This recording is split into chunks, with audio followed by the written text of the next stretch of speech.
was wondering if you could give us a little bit of insight to what does E10 to E20 readiness look like in those types of motors in two-wheeled transportation? Okay.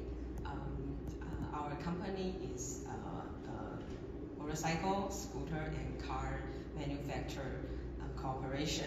So we have our own brand, SYM. And we not only a local brand in Taiwan, we also have our global distribution around the world, such as EU, for example, Italy, Greece, and like in Asia, Malaysia, Japan, and also like in the Arabic area. So those areas are actually the government are already required to use the bioethanol.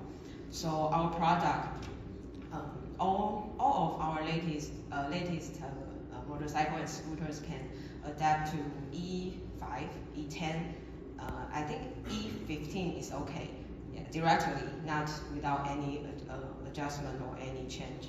So for E20, I asked my college, and they are very full of confidence that it's already we have already prepared for E20.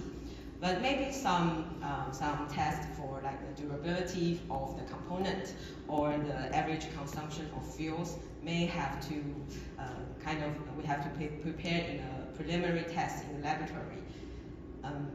And I want to mention that in Taiwan now we just only have E3 since the policy.